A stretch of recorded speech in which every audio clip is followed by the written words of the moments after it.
Bonjour à toutes et à toutes. Alors aujourd'hui, c'était très important pour moi de faire une vidéo parce que on est tous touchés, le monde entier est touché. Vos familles sont touchées, ma famille est touchée. J'avais pour habitude de regarder toujours des séries où on parlait de virus et tout, et à chaque fois, j'avoue sincèrement que j'étais passionnée, et à chaque fois on voyait toujours que le gouvernement, malheureusement, avant de pouvoir sauver le peuple, pensait déjà à sauver ses petites fesses. Aujourd'hui, messieurs, dames, la fiction, a rejoint la réalité, et ça fait extrêmement peur. Aujourd'hui, ça fait au moins 1 mois que le gouvernement aurait dû prendre les décisions que je pense que ce soir Macron va prendre, de nous mettre en confinement. Parce qu'en fait, ça fait des longues semaines qu'ils savent que ce virus n'est pas comme il y a 15 jours, on nous disait que c'était une grippette, fallait pas s'alarmer. Sur toutes les chaînes, que ce soit BFM, chez Cyril Hanouna. Il n'y en a qu'un chez Cyril Hanouna qui a franchement dit les choses, c'était Benjamin Castaldi. En même temps, pourquoi tous ces gens ont le droit d'être diagnostiqués et nous, aujourd'hui, on peut même plus faire de diagnostic? On part du principe que si on a des symptômes, forcément, on a le coronavirus, on doit rester chez nous. Aujourd'hui, on dit que les Français ne sont pas disciplinés, que hier, c'était honteux de voir les Français dans des parcs. Pourquoi hier, on a donc autorisé les Français à aller voter? Parce que derrière, il y avait des intérêts politiques. Alors, en fin de compte, allez voter, parce que franchement, vous croyez qu'avec les mesures qu'ils ont mis en place, avec leurs trucs par terre, à se séparer d'1,50 m, à désinfecter les trucs, que fin de compte, on n'allait pas être tous contaminés aussi. Bien sûr qu'il y a des gens qui sont passés à la trappe et qui ont certainement été contaminés. Mais là, encore une fois, derrière, il y avait des enjeux politiques. J'ai trouvé à un moment donné que Macron avait été, à la limite, fait preuve d'humanité, mais pas du tout, parce qu'en fin de compte, ce qu'il pensait Macron au point de départ, c'est que ce virus, ce putain de virus, allait tuer nos retraités. Mais aujourd'hui, il tue pas que nos retraités, il tue tout le monde, il nous tue tous, il tue vos enfants, il vous tue, il tue nos parents, nos grands-parents. Et aujourd'hui, tout ça a été minimisé par tous les médecins. Moi, je voudrais dire merci au professeur Côme, merci j'ai les noms qui m'échappent parce que j'arrête pas de regarder, mais en même temps, il faut faire le tri surtout. En même temps, ce que je sais, c'est qu'on nous ment depuis le départ. Et si on nous avait pas menti depuis le départ aujourd'hui, on n'en serait pas à autant de morts aujourd'hui. Moi, aujourd'hui, chez mon papa, aujourd'hui, ça fait 12 fois que ma mère, elle appelle le centre médical, pour qu'on vienne lui faire sa chimiothérapie parce qu'il a un cancer des os. Personne répond. Personne répond.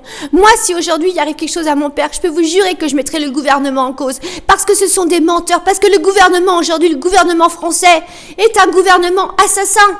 Chez TMP, il y a eu un monsieur qui est passé, qui s'appelait Nicolas, qui venait d'Italie, qui disait, vous avez aujourd'hui l'exemple de vos confrères italiens aujourd'hui. Peut-être que ça peut paraître démesuré, mais c'était pas démesuré, c'était la réalité. C'était la réalité. Et ce soir à 20h, on va nous annoncer quoi? Que finalement on est en confinement. Mais c'est trop tard, c'est trop tard. Moi, s'il arrive un truc à mon père, et j'espère que vous, s'il arrive quelque chose aussi aux gens de votre famille que vous aimez, vous n'arrivez pas à joindre les médecins pour venir faire des soins qui sont hyper importants, comme de la chimiothérapie, je vous incite franchement à prendre des mesures après, complètement drastiques, comme eux sont en train de prendre contre nous, contre eux, parce que ce sont des assassins, d'avoir menti comme ça, d'avoir dit que c'était une petite grippette, mais c'est tellement lamentable. Je vais attendre ce soir le discours de Macron, de monsieur Macron, on va bien voir, mais je pense que tout le monde se doute bien qu'on va rentrer en confinement. Total. Mais ça, franchement, ils le savaient depuis bien longtemps. Regardez tous les masques qu'ils ont envoyés en Chine. Et aujourd'hui, en France, les hôpitaux n'ont plus de masques. Ils n'ont plus rien. Aujourd'hui, les urgentistes, les médecins, les professeurs, tout le monde crie au secours. Mais ça fait bien longtemps que tout le monde crie au secours, que dans les hôpitaux, ça va plus. Aujourd'hui, vous savez quoi, mon mari, moi, il doit faire des séances tous les 48 heures à l'hôpital. Il peut plus y aller. Ce matin, j'ai reçu un coup de fil. Désolé, jusqu'à nouvel ordre, tout est annulé.